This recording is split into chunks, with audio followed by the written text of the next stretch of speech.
करें। अरे जिंदगी का ही भरोसा नहीं, शाम तक जियोगे कि नहीं जियोगे, क्या ज्ञान की बात है। लाइफ में बहुत ऊंचे, कहाँ जाओगे, पटक दिए जाओगे ऊंचे से। जहां भी ऊंचे चढ़ोगे पटक दिए जाओगे। माया काम ऊंचे से नीचे पटकना, छोटे बन जाओ कभी नहीं पटके जाओगे। भजन से क्या होता है जानते हो, छोटा बना जाता है। तृणादपि सुनीचे। आप कोई पटक के दिखावे, मान लो आप सीधे चित्त पड़े हो, अब सुबह कौन चित्त करेगा, पहले चित्त राधा राधा राधा, आराम से सो जाओ।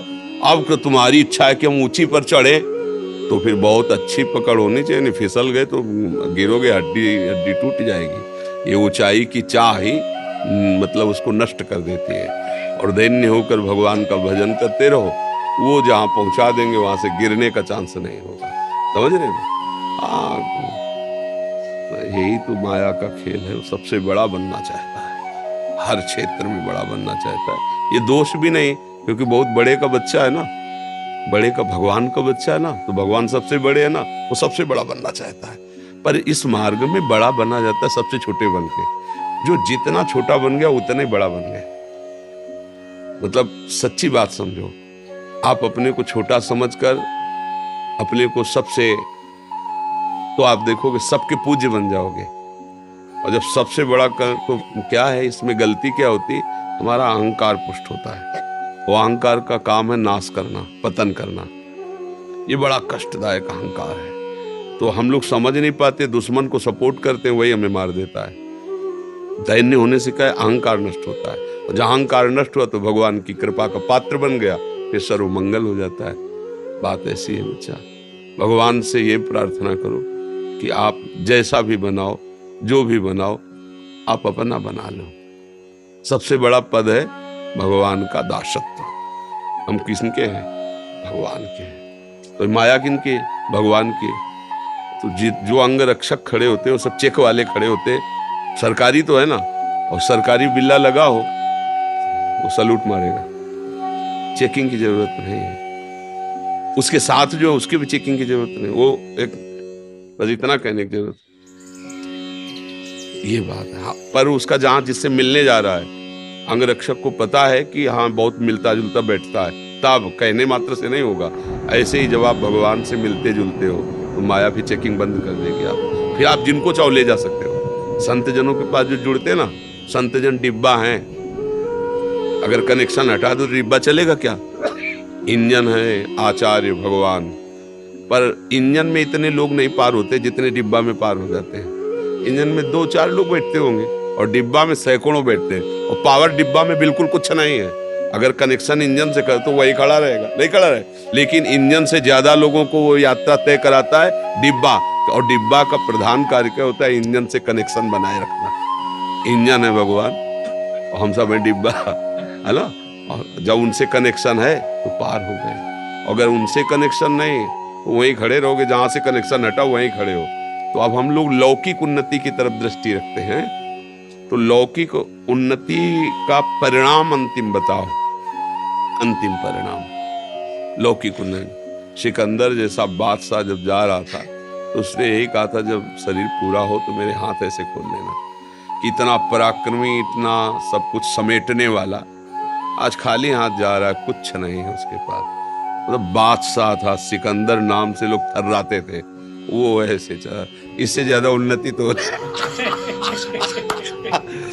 रावण जब चलता था तो धरती कांपती थी, चलत दसानल डोलत अवनी। और उसकी खोपड़ियों में जैसे फुटबॉल में लात मारा जाता ना, बंदर ऐसे लात मारते थे। तब मंदोदरी जी ने कहा, राम विमुख अस हाल तुम्हारा, रहा न कोकुल रोवन। तेरी छाती पे बैठ के आंसू गिराने वाला नहीं रह गया कोई।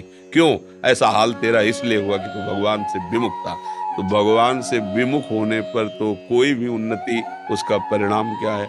अगर हम भगवान के हैं तो हमारी बहुत बड़ी उन्नति क्या है, ये जीवन जैसे बने वैसे कटेगा, लेकिन अंत में हम भगवान के पास जाएंगे, अपने प्रभु से मिलेंगे, हमारा जन्म मरण छूट जाएगा, सदा सदा के लिए परमानंद में। और इसी जन्म में उसका लाभ देखने को मिलता है। एक बेपरवाही आती है, एक मस्ती आती है, एक भरोसा होता है। बहुत बड़े भगवान हमारे साथ है ना, उनका हम नाम जप करते हैं, उनके भरोसे पे। और आज तक भगवान ने कभी किसी का भरोसा नहीं तोड़ा। आश्चर्य में उसके जीवन में घटनाएं घटने लगती जो भगवान का भरोसा कर लेता है। एक बार भाई जी महाराज गीता वाटिका में थे तो तत्काल एक तार आया। गांधी जी के परिकर के उनके भतीजे आज सब वो गोरखपुर से निकल रहे थे, वो भूखे थे। तो उन्होंने भाई जी को तार से सूचना दी कि कुछ ही समय में हम स्टेशन पर पहुंचने वाले हैं, यदि हमारी भोजन व्यवस्था हो जाए तो हम मतलब अच्छा हो। भाई जी के पास तार पर भाई जी ने कहा कि 2500 लोगों का भोजन तत्काल। और भाई जी बड़े अकिंचन भाव से रहते थे, कैसे हो सकता, मतलब कैसे हो सकता है, तुरंत कोई ऐसा तो नहीं जादू करे। तो उनका जिनके भरोसे उन्होंने तार भेजा वही व्यवस्था करेंगे। चर्चा हो रही थी कि एक खड़खड़ा में सब बड़े बड़े पात्रों में खीर पुआ सब लदा हुआ आया। बोले भाई जी, किसी का नाम लिया सेठ का, उनके आज संत सेवा थी तो उनका पहले गीता वाटिका भेजो। तो पहले पहले सब आया है। बोले कितने आदमियों का है? बोले लगभग 50 आदमियों का है। बोले यही खड़का ले चलो, स्टेशन ले चलो। वो उतरे बाद में भोजल वहां पहले पहुंच गया। ये क्या है? भगवान का भरोसा। उधर से मांग आ रही है, इधर से वो भेज रहे हैं, अपने निमित्त मात्र हैं। अगर अपने ऊपर भार लेंगे तो चिंतित ही रहेंगे, और उनके ऊपर भार दे देंगे तो योगक्षेमम वहम में हम वो वहन कर लेते हैं। इसलिए मुझे लगता है कि उन्नति इसी में है कि हम भगवान के चरणों का आश्रय लेकर उनके भरोसे से होकर जो भी कार्य करें, पढ़ाई लिखाई नौकरी व्यापार, उसमें अगर हम सफल होते हैं तो श्री जी की जय हो, और उसमें हम फेल हो जाते हैं तो श्री जी की जो कोई मंगल विधान होगा प्रभु का, ऐसी भावना से भक्त चलता है, वो विजय को ही प्राप्त होता है, परिणाम उसका विजय ही होती है। जैसे महाभारत में देखो, कौरवों का नक्शा है और बन बन भटकना पड़ रहा है इन महारथियों को। 12 वर्ष का वनवास, 1 वर्ष का अज्ञातवास, क्या क्या कष्ट सह रहे। धर्म में चलने वाले को थोड़ा कष्ट तो, लेकिन सिंहासन आरूढ़ कौन हुआ अंत में? महाराज युधिष्ठिर, धर्मराज युधिष्ठिर हुए और कौरवों का वंश विनाश हो गया। तो अगर हम धर्म से चले तो वास्तविक उन्नति मिलेगी। थोड़ा कष्ट तो हो सकता है, वो भी हमारे पाप है, उनका नाश हो रहा है, इसलिए ऐसा नहीं कि भगवान दे रहे, नहीं नहीं नहीं, वो हमारे पूर्व के किए हुए पाप है, उनका क्षय हो जाएगा तो हमारे जो वर्तमान के पुण्य है, सुकृत है, वो हमें मंगलमय कर देंगे। इसलिए बच्चा, उन्नति तो भगवान के चरणों में